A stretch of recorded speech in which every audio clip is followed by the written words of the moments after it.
ವಿಮೋಚನ ಕಾಂಡ ಅಧ್ಯಾಯ 31. ಯೆಹೋವನು ಮೋಶೆಗೆ ಹೀಗಂದನು, ವಿಚಿತ್ರವಾಗಿ ನಯವಾದ ಕೆಲಸಗಳನ್ನು ಕಲ್ಪಿಸುವುದಕ್ಕೂ ಚಿನ್ನ, ಬೆಳ್ಳಿ, ತಾಮ್ರಗಳಿಂದ ಕೆಲಸ ನಡೆಸುವುದಕ್ಕೂ, ರತ್ನಗಳನ್ನು ಕೆತ್ತುವುದಕ್ಕೂ, ಮರದಲ್ಲಿ ವಿಚಿತ್ರವಾಗಿ ಕೆತ್ತನೆ ಕೆಲಸವನ್ನು ಮಾಡುವುದಕ್ಕೂ, ಇವೇ ಮೊದಲಾದ ಸಮಸ್ತ ಶೃಂಗಾರವಾದ ಕೆಲಸವನ್ನು ಮಾಡುವುದಕ್ಕೂ ನಾನು ಯೆಹೂದ ಕುಲದವನಾದ ಊರನ ಮೊಮ್ಮಗನೂ ಊರಿಯ ಮಗನೂ ಆಗಿರುವ ಬೆಚಲೇಲನೆಂಬವನನ್ನು ಗೊತ್ತು ಮಾಡಿದ್ದೇನೆ. ಅವನಿಗೆ ದಿವ್ಯಾತ್ಮವನ್ನು ಕೊಟ್ಟು ಬೇಕಾದ ಜ್ಞಾನ, ವಿದ್ಯಾ ವಿವೇಕಗಳನ್ನು, ಸಕಲ ಶಿಲ್ಪ ಶಾಸ್ತ್ರಜ್ಞಾನವನ್ನು ಅನುಗ್ರಹಿಸಿದ್ದೇನೆ. ಅವನೊಂದಿಗೆ ದಾನ್ ಕುಲದವನಾದ ಅಹೀಸಾಮಾಕನ ಮಗನಾದ ಒಹೋಲೀಯಾಬನನ್ನು ನೇಮಿಸಿದ್ದೇನೆ. ಅದಲ್ಲದೆ ನಾನು ನಿನಗೆ ಆಜ್ಞಾಪಿಸಿದ್ದೆಲ್ಲವನ್ನು ಮಾಡುವುದಕ್ಕೆ ಜಾಣರೆಲ್ಲರ ಹೃದಯದಲ್ಲಿ ಜ್ಞಾನವನ್ನುಂಟು ಮಾಡಿದ್ದೇನೆ.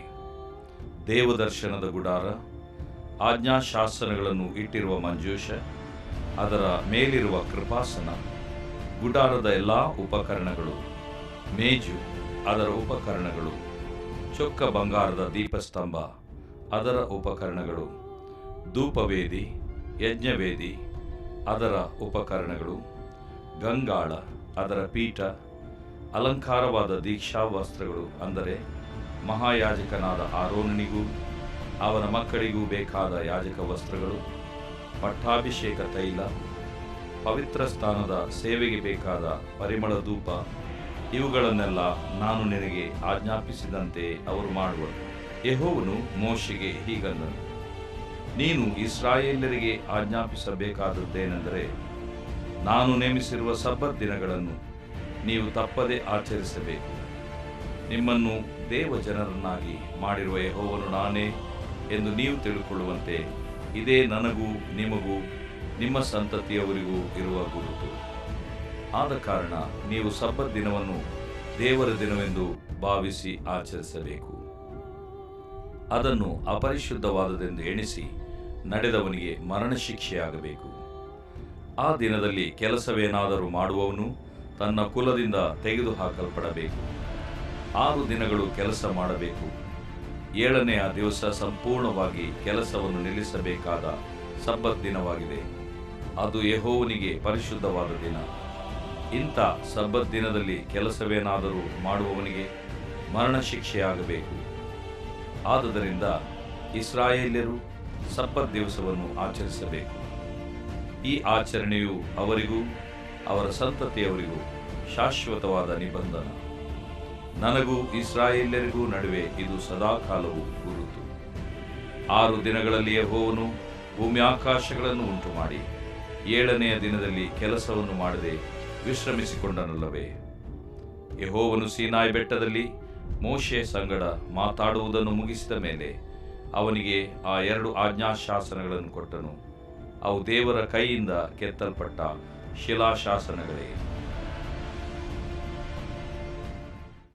ದೇವರು ಪ್ರೀತಿಸುವ ಪ್ರಿಯ ಬಿಗ್ ಜೆ ಟಿವಿ ವೀಕ್ಷಕರಿಗೆ ಸ್ವಾಗತ ಬಯಸ್ತೇವೆ. ಇಂದಿನ ನಮ್ಮ ಅಧ್ಯಯನ ವಿಮೋಚನ ಕಾಂಡ, book of Exodus and chapter 31st chapter, 31ನೇ ಅಧ್ಯಾಯದಲ್ಲಿ ಇರುವಂಥ 18 ವಚನಗಳನ್ನು ನಾವು ಧ್ಯಾನಿಸಿಕೊಳ್ಳಲಿದ್ದೇವೆ. ದೇವರು ನಮ್ಗೆ ಸಹಾಯ ಮಾಡಲಿ. ದೇವದರ್ಶನ ಗುಡಾರದ ಬಗ್ಗೆ 25ನೇ ಅಧ್ಯಾಯದಿಂದ ಚಾಪ್ಟರ್ 25 ಥ್ರೂ ಚಾಪ್ಟರ್ 40, 40ನೇ ಅಧ್ಯಾಯದವರೆಗೆ ದೇವರು ಸಾಕಷ್ಟು ವಿವರಗಳನ್ನು ದೇವದರ್ಶನ ಗುಡಾರದ ಬಗ್ಗೆ ಹೇಳಿರುವಾಗ of Exodus chapter 25 to 41 accounts about tabernacle, ದೇವದರ್ಶನ ಗುಡಾರ. ಕನ್ನಡದಲ್ಲಿ ಭಾಳ ಸ್ಪಷ್ಟವಾಗಿದೆ, ಬರೀ ಗುಡಾರ ಅಂತ ಹೇಳ್ಬಿಟ್ಟು ಆಂಗ್ಲದಲ್ಲಿ. ಅಂದರೆ ದೇವರನ್ನು ನಾವು ಸಂಧಿಸಬೇಕಾದ್ರೆ, to have an encounter with God, there is a price to be paid.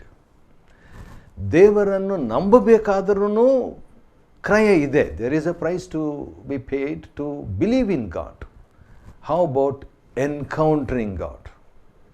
ದೇವರನ್ನು ಸಂಧಿಸುವುದರಲ್ಲಿ, ದೇವರ ಸ್ವರವನ್ನು ಕೇಳಿಸಿಕೊಳ್ಳುವುದರಲ್ಲಿ 25ನೇ ಅಧ್ಯಾಯದಿಂದ 40ನೇ ಅಧ್ಯಾಯದ ಬಗ್ಗೆ ಈ ದೇವದರ್ಶನ ಗುಡಾರದ ಬಗ್ಗೆ ಮಾತಿದೆ ಅಂತ ನಾನು ಹೇಳಿದ್ನಲ್ವ. ಆದರೆ 24ನೇ ಅಧ್ಯಾಯದಲ್ಲಿ ಏನಿದೆ ಅಂದರೆ, ಮೋಶೆ ಹೋಗಿ ದೇವರ ದರ್ಶನವನ್ನು ಪಡಿತಾನೆ. ದೇವದರ್ಶನ ಗುಡಾರವನ್ನು ಕಟ್ಟೋದಕ್ಕೆ ಮುಂಚಿತವಾಗಿ ದೇವರ ದರ್ಶನವನ್ನೇ ಅವನು ಸ್ವತಃ ಪರ್ಸ್ನಲ್ ಆಗಿ ಹೋಗಿ ಮೀಟ್ ಮಾಡ್ತಾನೆ.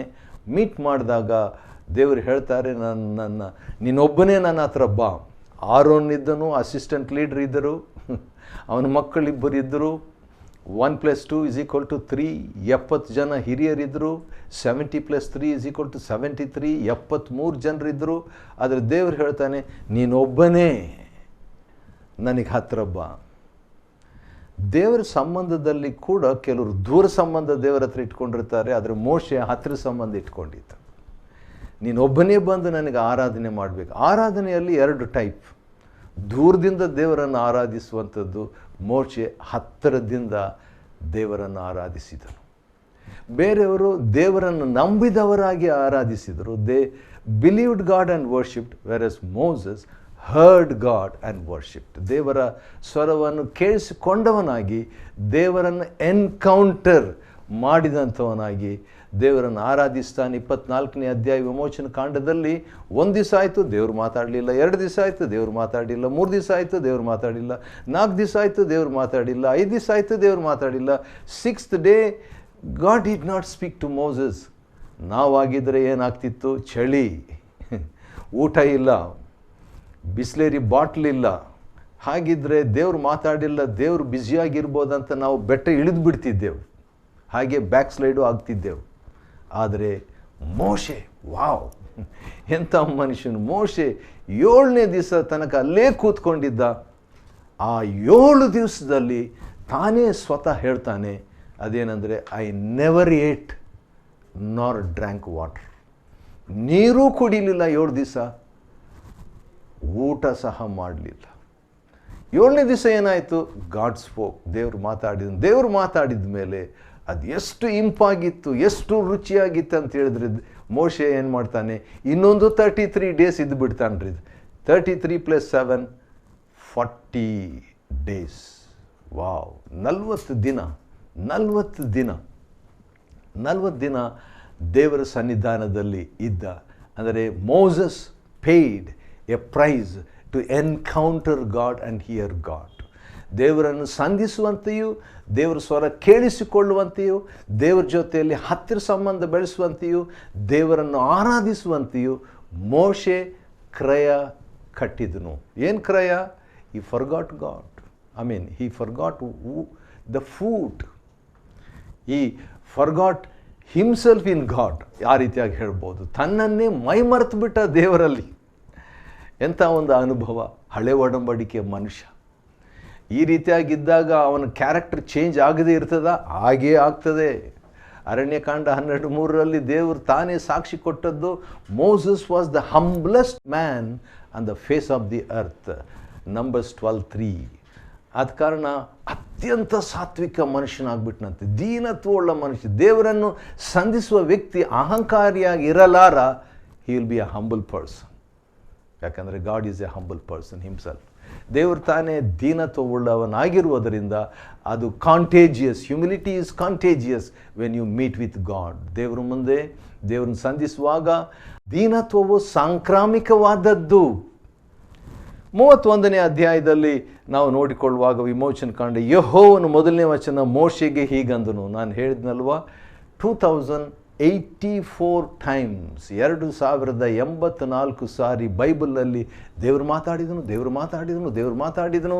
ಅಂತ ಬರ್ತದೆ. ಮೋಶೆ ಆರೋನರ ಸಂಗಡ ಅಷ್ಟೇ ನಾವು ನೋಡುವಾಗ 560 ಸಾರಿ ದೇವರು ಮಾತಾಡಿದನು. ಎಂಥ ಒಂದು ಅನುಭವ! ದೇವರು ಒಂದು ಸಾರಿ ಮಾತಾಡಿಬಿಟ್ರೆ ನಮಗೆ ಎಷ್ಟೋ ಅದು ದೊಡ್ಡ certificate from heaven, international certificate, ಅಂತಾರಾಷ್ಟ್ರದ ಒಂದು ಸರ್ಟಿಫಿಕೇಟ್ ಆಗ್ತದೆ. ಆದರೆ ಇಲ್ಲಿ ದೇವರು ಪದೇ ಪದೇ ಮೋಶೆ ಹತ್ರ ಮಾತನಾಡ್ತಾ ಇರುವಂಥ ಸಂಗತಿ, ಘಟನೆ ಮೋಶೆ ತಾನೇ ದಾಖಲಿಸಿದ್ದಾನೆ. ಅದು ಅಮೂಲ್ಯವಾದಂಥ ಒಂದು ಅನುಭವ. ಸರಿ, ಆನಂತರ ದೇವರು ಹೇಳ್ತಾರೆ ಗುಡಾರದ ಬಗ್ಗೆ, ಅಂದರೆ ದೇವದರ್ಶನ ಗುಡಾರದ ಬಗ್ಗೆ ಇನ್ನೂ ದೇವರು ಕಂಟಿನ್ಯೂ ಮಾಡ್ತಾ ಇರುವಂಥ ಒಂದು ಸಂಗತಿ. ಅದರಲ್ಲಿ ದೇವರು ಹೇಳುವಂಥದ್ದು ಏನಂದರೆ, ನಾನು ಯೆಹೂದ ಕುಲದವನಾದ, ವರ್ಸ್ 4 4ನೇ ವಚನ, ವಿಮೋಚನ ಕಾಂಡ 31. ಯೆಹೂದ ಅಂತ ಹೇಳಿದರೆ ಸ್ತೋತ್ರ, ಸ್ತೋತ್ರ ಕುಲದವನಾದ ಅಥವಾ ಸೆಲೆಬ್ರೇಟ್. ಯೆಹೂದ ಅಂದರೆ ಸೆಲೆಬ್ರೇಷನ್, ಉತ್ಸಾಹ, ಸ್ತೋತ್ರ ಉತ್ಸಾಹ. ಅಂಥ ಕುಲದವನಾದ ಹೂರನ ಮೊಮ್ಮಗನು, ಊರಿಯನ ಮಗನೂ ಆಗಿರುವ ಬೆಚಲೇಲನು. ಬೆಚಲೇಲ್ ಅಂದರೆ, ಬೆಚ ಅಂತ ಹೇಳಿದರೆ ಹೀಬ್ರೂ ಭಾಷೆಯಲ್ಲಿ ಶ್ಯಾಡೋ, ನೆರಳು. ಬೆಚಲೇಲ್ ದೇವರ ನೆರಳು. ವಾವ್, ಎಂಥ ಹೆಸರು ಇದು! The shadow of god. Shadow ಅಂತ ಹೇಳುವಾಗ ಅದಕ್ಕೆ ಇನ್ನೊಂದು ಅರ್ಥ, ದ ಪ್ರೊಟೆಕ್ಷನ್ ಆಫ್ ಗಾಡ್. ದೇವರ ಯೆಹೋವನು ನಿನಗೆ ನೆರಳಾಗಿರುವನು. ಕೀರ್ತನೆ 121, the Lord shall be your shade. ಆತ ನಿನ್ನ ಜೊತೆಗೇ ಇರ್ತಾನೆ. You cannot separate. ನೆರಳನ್ನು, ನಿಜ ವ್ಯಕ್ತಿಯನ್ನು ಪ್ರತ್ಯೇಕಿಸಲಾರೆ. ದೇವರು ತನ್ನ ಸ್ವರೂಪದಲ್ಲಿ ಮನುಷ್ಯನನ್ನು ಉಂಟು ಮಾಡಿದನಂತ ಹೇಳುವಾಗ, ತನ್ನ ಸ್ವರೂಪ ಅಂತ ಹೇಳಿದಾಗ ನೆರಳು ಅಂತ ಕೂಡ ಒಂದು ಅರ್ಥ ಕೊಡ್ತದೆ ರೀ. ತನ್ನ ನೆರಳಿನಲ್ಲಿ ಆತನು ಉಂಟು ಮಾಡಿದನು ಎಂಬುದಾಗಿ. ಸರಿ, ಆ ರೀತಿಯಾಗಿ ಒಬ್ಬ ಮನುಷ್ಯನನ್ನು ನಾನು ಗೊತ್ತು ಮಾಡಿದ್ದೇನೆ. ಎಷ್ಟೊಂದು ಜನರಿದ್ದರು. There were many believers. 30 lakhs plus, 30 ಲಕ್ಷಕ್ಕಿಂತಲೂ ಹೆಚ್ಚು ಜನರು ವಿಶ್ವಾಸಿಗಳಿದ್ದರು. ಆದರೆ ಅವರಲ್ಲಿ ದೇವರು ತನ್ನ ನೆರಳಾಗಿ ಕಂಡವನನ್ನು ಆಯ್ಕೆ ಮಾಡ್ತಾನೆ ರೀ. ಯಾವುದಕ್ಕೆ? ದೇವದರ್ಶನ ಗುಡಾರದ ಕೆಲಸಕ್ಕೆ. For the work of the tabernacle God selects Bezalel. ಅವನಿಗೆ ಸೆಲೆಕ್ಟ್ ಮಾಡಿದ ಅಷ್ಟೇ ಅಲ್ಲ, 5ನೇ ವಚನ, ಅವನಿಗೆ ದಿವ್ಯಾತ್ಮವನ್ನು ಕೊಟ್ಟು, I will give the holy spirit to him. The one whom God selects he also anoints. ದೇವರು ಆಯ್ಕೆ ಮಾಡುವ ವ್ಯಕ್ತಿಯನ್ನು ದೇವರ ಕೆಲಸಕ್ಕೆ, ದೇವರ ಸೇವೆಗೆ, ದೇವರ ಟ್ಯಾಬರ್ನಾಕಲ್ ದೇವದರ್ಶನ ಗುಡಾರಕ್ಕೆ, ದೇವರ ಚರ್ಚಿಗೆ, ಸಭಾ ಸೇವೆಗೆ ಆತನ ಅಭಿಷೇಕವನ್ನು ಕೊಡ್ತಾನೆ, ಜ್ಞಾನ ಕೊಡ್ತಾನೆ, ವಿದ್ಯೆ ಕೊಡ್ತಾನೆ, ವಿವೇಕ ಕೊಡ್ತಾನೆ, ಸಕಲ ಶಿಲ್ಪಶಾಸ್ತ್ರ ಜ್ಞಾನವನ್ನು ಕೂಡ ಕೊಟ್ಬಿಟ್ಟಿದ್ದಾನೆ ಎಂಬುದಾಗಿ ನಾವು 5ನೇ ವಚನ ವಿಮೋಚನ ಕಾಂಡದಲ್ಲಿ ನೋಡ್ತೇವೆ. When God calls someone to build his church, he will anoint him and he will give all the abilities needed to build his church. ತನ್ನ ಸಭೆಯನ್ನು ಕಟ್ಟಲಿಕ್ಕೆ ದೇವರು ಬೇಕಾದ ಎಲ್ಲ ಸಕಲ ವಿಧವಾದ ಸಾಮರ್ಥ್ಯವನ್ನು ಕೊಡ್ತಾನೆ ರೀ. ಅಷ್ಟೇ ಅಲ್ಲ, 6ನೇ ವಚನದಲ್ಲಿ ಅವನೊಂದಿಗೆ ಅಂದರೆ ಬೆಚಲೇಲನೊಂದಿಗೆ ದಾನ್ ಕುಲದವನಾದ ಇನ್ನೊಬ್ಬ ವ್ಯಕ್ತಿ ಆತನು. ಯಾರಂದರೆ ಒಹೋಲಿಯಾಬನು. ಒಹೋಲಿಯಾಬ ಅಂತ ಹೇಳಿದರೆ ಹೀಬ್ರೂ ಭಾಷೆಯಲ್ಲಿರ್ತಕ್ಕಂಥ ಈ ಒಂದು ಹೆಸರಿನ ಅರ್ಥ ಟೆಂಟ್ ಫಾರ್ ಫಾದರ್. ತಂದೆಗೆ ಒಂದು ಗುಡಾರ, ದೇವ್ರಿಗೊಂದು ಗುಡಾರ. ನನ್ನ ತಂದೆಗೆ ಒಂದು ಗುಡಾರ ಕಟ್ತೀನಿ ಅಂತ ಹೇಳ್ಬಿಟ್ಟು ನಾನು ದೇವರಿಗೆ ಒಂದು ಕೆಲಸ ಮಾಡಬೇಕು, ದೇವರಿಗೆ ಒಂದು ಸಭೆಯನ್ನು ಕಟ್ಟಬೇಕು ಅಂತ ಹಂಬಲಿಕೆ ಈ ಒಹೋಲಿಯಾಬನ ಅಲ್ಲಿ ಇತ್ತು. ಆದ ಕಾರಣ ಅಂಥ ಮನಸ್ಸು ಇದ್ದಂಥದ್ದನ್ನು ದೇವರು ಕೀರ್ತನೆ 37:4-5 ವಚನ ಪ್ರಕಾರ ನಿನ್ನ ಇಷ್ಟಾರ್ಥವನ್ನು ನೆರವೇರಿಸುವನು. ಸಭೆ ಕಟ್ಟಬೇಕಂತ ನಿನಗೆ ಆಸೆ ಇದೆಯಾ, ಬಯಕೆ ಇದೆಯಾ, ಸಣ್ಣ ಪಾರ್ಟ್ ಅಥವಾ ದೊಡ್ಡ ಪಾರ್ಟ್ ಏನೇ ಇದ್ದರೂ ಕೂಡ ದೇವರು ಹೇಳ್ತಾನೆ, ನಿನ್ನ ಇಷ್ಟಾರ್ಥವನ್ನು ನಾನು ನೆರವೇರಿಸ್ತೀನಂತ. ಆದ ಕಾರಣ ದೇವರು 2 ವ್ಯಕ್ತಿಗಳನ್ನು ಸಭಾ ಸೇವೆಗಾಗಿ ಆಯ್ಕೆ ಮಾಡಿಕೊಳ್ತಾನೆ. ಗಾಡ್ ಚೋಸ್ 2 people, ಅನಾಯಿಂಟೆಡ್ ದಮ್, ಗೇವ್ ದಮ್ ವಿಸ್ಡಮ್. ಅವರಿಗೆ ಜ್ಞಾನ ಕೊಟ್ಟು ದೇವದರ್ಶನ ಗುಡಾರವನ್ನು ಕಟ್ಟಲಿಕ್ಕೆ, ಈಗಾಗಲೇ ಕಟ್ಟಿದೆ, ಅದರಲ್ಲಿ ಇನ್ನೂ ಕೂಡ ಏನೇನು ಉಳಿದಿದೆ ಅಂಥದ್ದನ್ನು ಈ 2 ಮೂಲಕವಾಗಿ ದೇವರು ಕಟ್ಟುವಾತನಾಗಿದ್ದಾನೆ ಮತ್ತು ಅವರ ಹೃದಯದಲ್ಲಿ ಜ್ಞಾನವನ್ನು ಕೊಟ್ಟಾತನಾಗಿದ್ದಾನೆ. ದೇವದರ್ಶನ ಗುಡಾರದಲ್ಲಿರ್ತಕ್ಕಂಥ ಪ್ರತಿಯೊಂದು ಐಟಮ್ಸ್, ಒಂದೊಂದು ಅಂದರೆ ಅದು ಕೃಪಾಸನವಾಗಿರ್ಬೋದು, ಅಥವಾ ಅದು ಮೇಜಾಗಿರ್ಬೋದು, ದೀಪಸ್ತಂಭವಾಗಿರ್ಬೋದು, ಧೂಪವೇದಿಯಾಗಿರ್ಬೋದು, ಯಜ್ಞವೇದಿಯಾಗಿರ್ಬೋದು, ಅದರ ಉಪಕರಣಗಳು, ಗಂಗಾಲ, ಪೀಠ ಯಾವುದೇ ಇದ್ದರೂ ಕೂಡ ಇವೆಲ್ಲ ದೇವದರ್ಶನ ಗುಡಾರದಲ್ಲಿರ್ತಕ್ಕಂಥ ಇವೆಲ್ಲವನ್ನು ಕೂಡ ದೇವರು ಯಾಜಕ ವಸ್ತ್ರವನ್ನು, ಪಟ್ಟಾಭಿಷೇಕ ತೈಲವನ್ನು, ಪವಿತ್ರ ಸ್ಥಾನ ಇವೆಲ್ಲವನ್ನು ಕೂಡ ನಾನು ಆಜ್ಞಾಪಿಸುವಂತೆ ಅಥವಾ ನಾನು ನಿನಗೆ ಆಜ್ಞಾಪಿಸಿದಂತೆ ಅವರು ಮಾಡುವರು. Wow, I like it. ನನಗಿಷ್ಟ ಅದು. ಯಾಕಂದರೆ ದೇವರು ಮೋಶೆಯನ್ನು ಫಸ್ಟ್ ಸೆಲೆಕ್ಟ್ ಮಾಡ್ತಾನೆ, ಮೋಶೆ ಜೊತೆಗೆ ಆರೋನನನ್ನು ಸೆಲೆಕ್ಟ್ ಮಾಡ್ತಾನೆ ಆತನಿಗೆ ಅಸಿಸ್ಟೆಂಟಾಗಿ. ಅದಾದ ನಂತರ ದೇವರು ಮಾಡುವಂಥದ್ದು ಏನಂತ ಹೇಳ್ಬಿಟ್ಟು ನಾವು ನೋಡುವಾಗ ದೇವರು ಇನ್ನೂ ಇಬ್ಬರನ್ನ ಕೊಡ್ತಾನೆ ರೀ.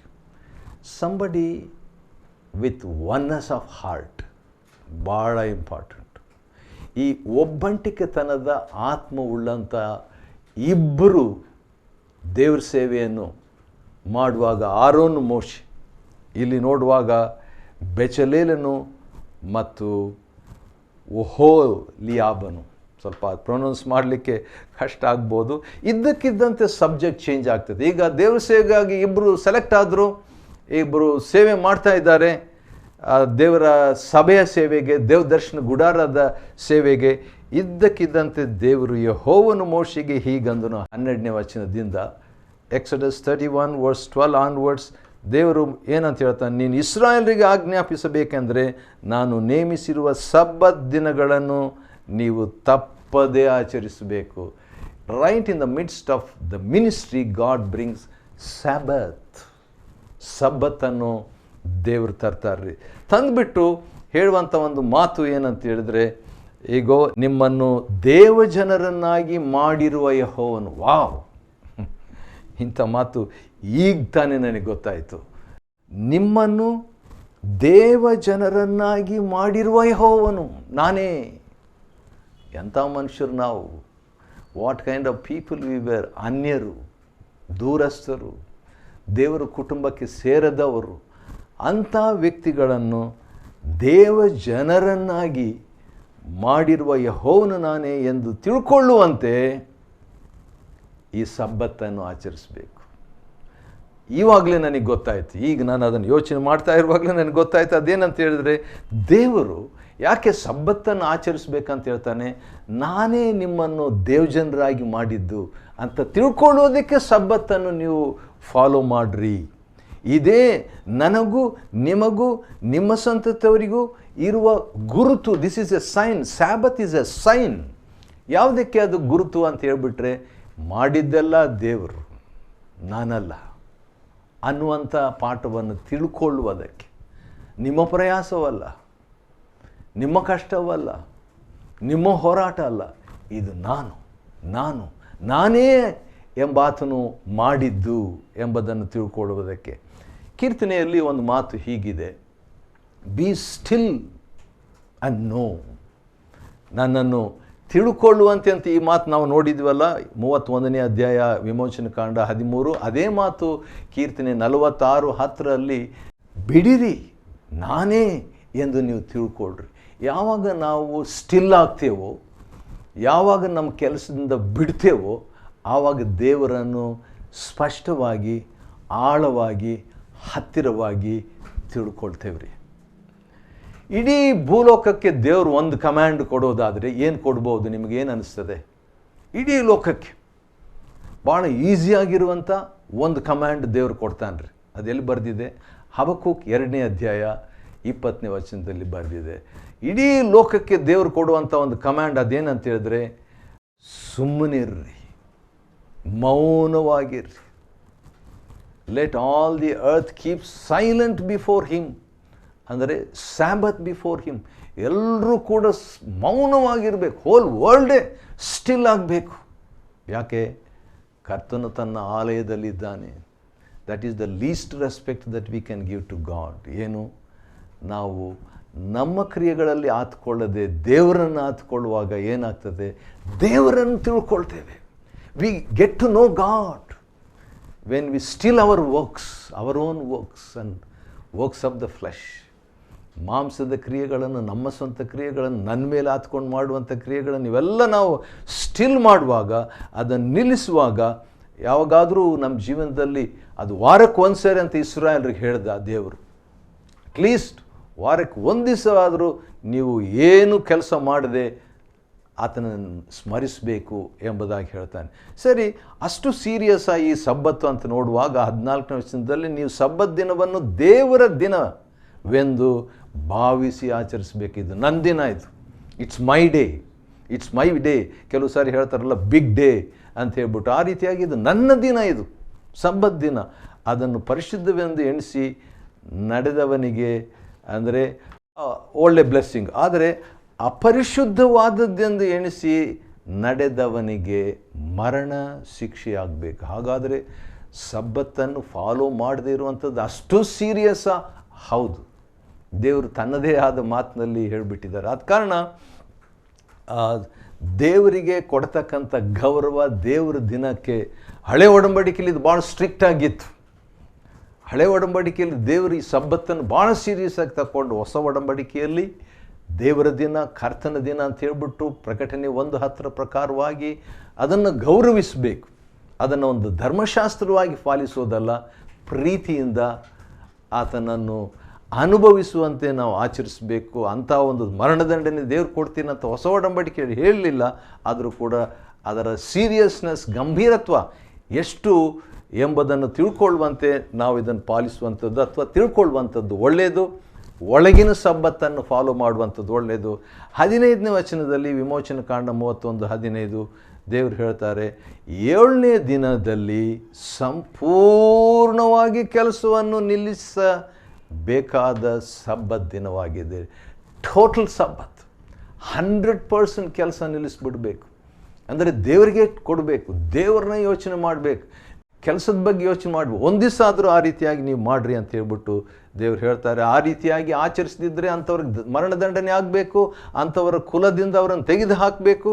ಇದು ನಿತ್ಯವಾದಂಥ ಒಂದು ಗುರುತು. It is an eternal sign ಎಂಬುದಾಗಿ ದೇವರು ಹೇಳಿ ಮಾತನ್ನು ಮುಗಿಸುವಂಥ ಮಾತು ಮೋಶೆಯ ಜೊತೆಯಲ್ಲಿ 40 ದಿವಸ ಆಗೋಯಿತು.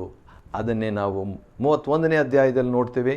ದೇವರು ಇದನ್ನು ಅಧ್ಯಯನ ಮಾಡುವಂತೆ ನಮಗೆ ಕೊಟ್ಟ ಕೃಪೆಗಾಗಿ ಆತನಿಗೆ ಸ್ತೋತ್ರವಾಗಲಿ. ದೇವರು ನಿಮ್ಮನ್ನು ಆಶೀರ್ವದಿಸಲಿ.